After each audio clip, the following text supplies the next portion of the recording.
Olá pessoal, esse é o Porção Semanal de Literatura, é muito bom estar aqui com vocês novamente. E hoje, seguindo a sugestão de uma de nossas ouvintes, nós refletiremos um pouquinho sobre O Alienista, de Machado de Assis. Então, começando, a crítica literária ela divide-se entre considerar esse texto um conto ou uma novela. Como conto, teríamos o argumento de que ele tem apenas um núcleo narrativo, o que não o impede de ser uma novela, e muitos o consideram uma novela pela extensão do texto, já que um conto normalmente é um pouquinho menor. Mas para normatizar, digamos assim, o modo como trataremos o texto aqui, eu vou sempre me relacionar a ele como um conto. Enfim, as discussões sobre gêneros narrativos à parte, esse texto foi publicado entre 1881 e 1882 na revista A Estação, e depois, em 1882 mesmo, foi editado na coletânea Papéis Avulsos. A data de publicação aqui é muito importante para entendermos um pouco sobre esse conto, porque essa obra foi escrita e publicada em um século cientificista, onde o positivismo estava em voga. Então, portanto, a ciência durante esses anos teve um papel de muito destaque, de muita importância, e temos justamente a ciência aqui nesse conto como algo determinante de tudo que acontece ali. Em nome da ciência, Simão Bacamarte tem plenos poderes para declarar quem é ou não é louco na comunidade de Itaguaí. Então, portanto, nesse conto se relacionam a ciência, o poder e a loucura. Através da ciência, ele acha que tem condições para declarar quem é louco e tem plenos poderes para aprisionar quem ele considerar louco. Então, ciência, loucura e poder, além de se entrelaçarem nesse contexto, vão determinar a vida de muitos dessa comunidade, pois em um certo momento, Simão Bacamarte chega a aprisionar 4/5, né, da população da população da cidade. Então, isso é algo absurdo. Um artigo que me ajudou muito a refletir sobre esse conto se chama justamente O Alienista, Loucura, Poder e Ciência, de Roberto Gomes. Nesse artigo, ele apresenta vários pontos que foram cruciais na minha reflexão sobre essa obra e que são cruciais para entendermos um pouco melhor o conto em si, mas também o fim do conto. No início, assim, no resumo do artigo, ele nos diz que parece haver mais loucura na pretensão de estabelecer com nitidez a linha divisória entre razão e loucura do que em perder-se entre seus supostos limites. Ou seja, quem tem fixação por dizer quem é ou quem não é louco, não é o verdadeiro louco da história? E isso é algo muito interessante para se refletir, porque eu acho que muitas pessoas, na verdade a reflexão que está por trás desse texto é justamente essa. Simão Bacamarte, ao querer definir quem é louco ou não, não é ele o verdadeiro louco?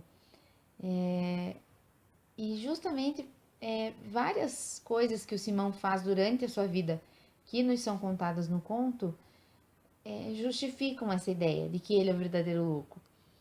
Ele tem uma fixação por esse tema da loucura, ele abre mão, é abnegado de todo o resto para se dedicar à ciência e considera que ele tem perfeito equilíbrio das faculdades mentais. E justamente por ter o perfeito equilíbrio das faculdades mentais, o que no final do conto é o que determina quem é louco ou não, na opinião dele, na teoria do Simão Bacamarte, faz com que ele se considere o único louco da cidade. Mas seria essa fixação pela ciência um perfeito equilíbrio das faculdades mentais, nas palavras de Simão Bacamarte?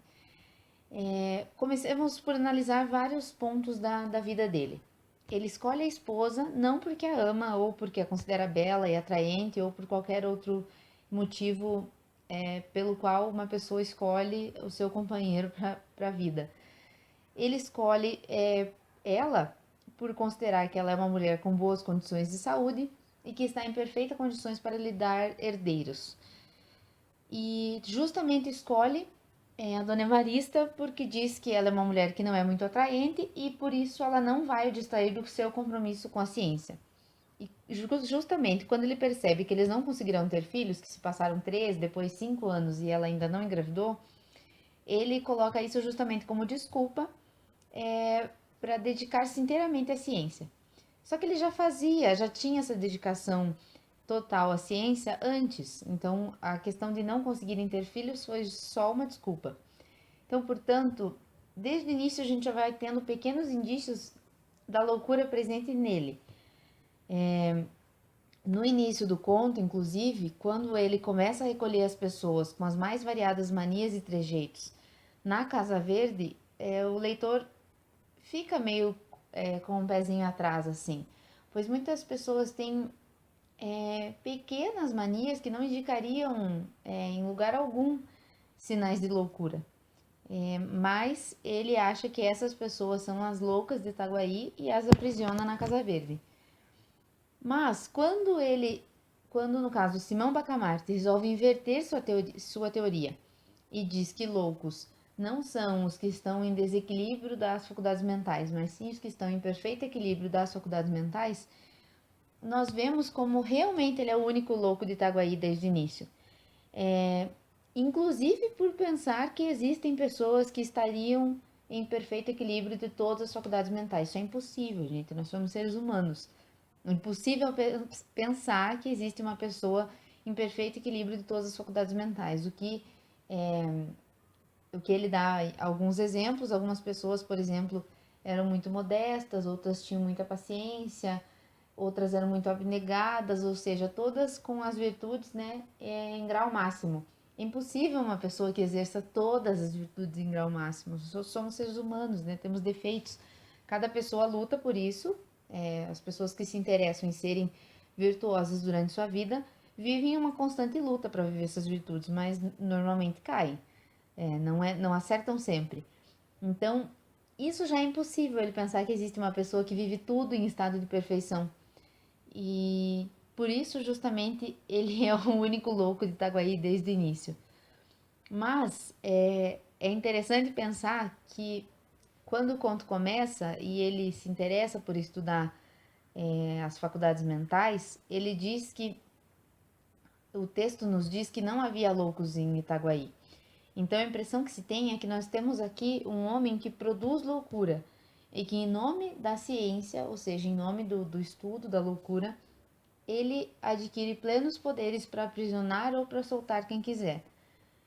E é interessante também pensar que a vaidade do Simão Bacamarte leva a pensar que ele é a única pessoa na cidade que está em perfeito equilíbrio das suas faculdades mentais. Mas eu acho que ao pensar isso, justamente por isso ele não está em perfeito equilíbrio de todas as faculdades mentais, como eu comentei anteriormente, porque nenhuma pessoa consegue ter esse perfeito equilíbrio.